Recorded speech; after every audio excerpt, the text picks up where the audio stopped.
very long and beautiful eyelashes. Now, most hornbills are known to be monogamous.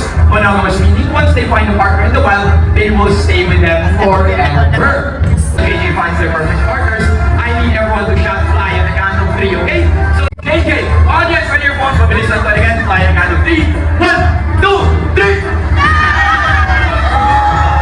And there it is, folks, the aerial acrobatics of our very own hornbills. Now, ladies and gentlemen, that is their natural behavior. Well, out in the wild, in order for them to find their perfect partner, they will need to catch the most fruits or the most insects in order to impress the most females. Now, let's see it one more time now, please. Kuya Michael, Kuya Cyril, Mr. Bill.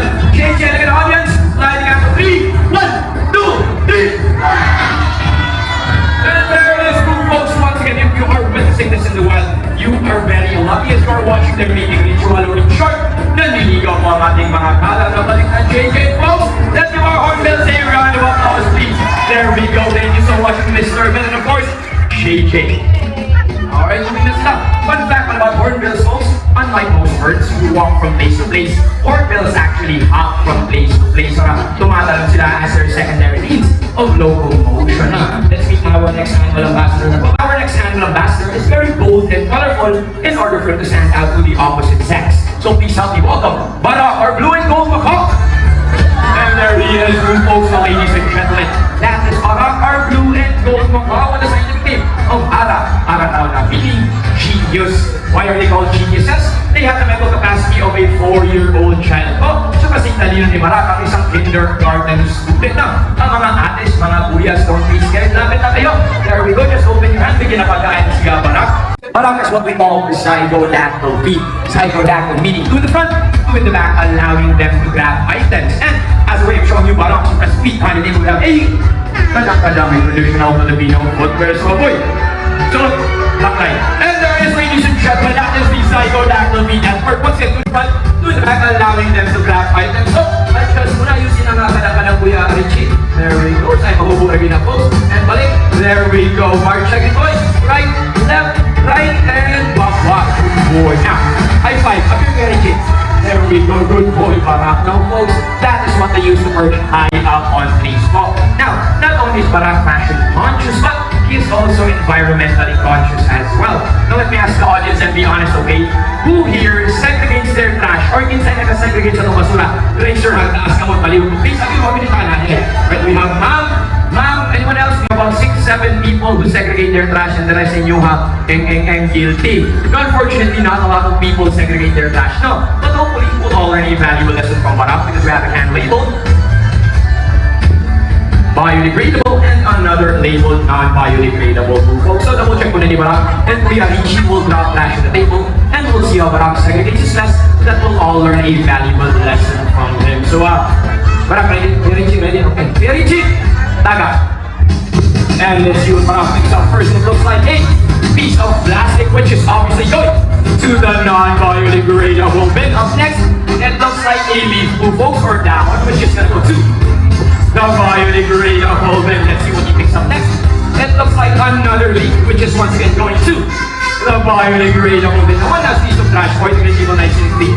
And the last piece of plastic is going to go to the non-biodegradable bin, ladies and gentlemen. Hopefully, everyone learned a valuable lesson in helping our environment. No, at kung kaya sa hayop, kaya sa tao, now let's all take one out to read. Folks, thank you so much for that, boy. Galing-galing mo now.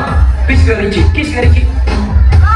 Good boy, Barak. Now, again, folks, Barak is a certified genius, but with intelligence comes moodiness. No, and Barak wants to go home na now. So I need everyone to wave Barak bye-bye. Please wave Barak bye-bye. And there we go. Wave Barak bye-bye. And Barak, wave everyone bye-bye. Okay. Barak. Uy! Uy, nasuklado ba? Barak. Ako'y nasuklado ba? Okay, when he does his head build move, folks, it means he wants to stay in the show. But of course, we need to highlight our other animals. So, let's just see what happened to Richie. The round of applause that they deserve, ladies and gentlemen. Thank you so much to the both of you. Our next animal ambassador is the opposite of our previous animals. Well, they were very bold and colorful. Our next animal ambassador is plain white lamb, just like a cloud. So please help me welcome Apollo, the umbrella president. And there he is, folks. Now, ladies and gentlemen, that is Apollo, the umbrella-breasted cockatoo with the scientific name of Kakatua, Alma meaning older brother in Indonesia. Now, again, lapit na kayo. Hindi na po tayo sa numbers. There we go. One more. Isa Apollo is a multi-talented artist. Ang ibig sabihin, pag-shaming ng word na to. So, let's see some of his talents today, shall we? Una-una, Kuya Gucci, let's see some of his dance moves. So, Apollo, ready? Okay, Kuya Dexter, hit it. Ladies and gentlemen, that is a moonwalk made famous by Michael Jackson. So, atras si Boy, show us your fancy footwork, putang igamay finesse, and tama na mahulog na sa table. Good boy. All in all, folks, that was his ode to the king of pop. Pero that's not all. Let's see his next talent now. Let's see his acting skills. Now, Apollo, what do we do if we see a predator? Ni Agila Apollo, predator.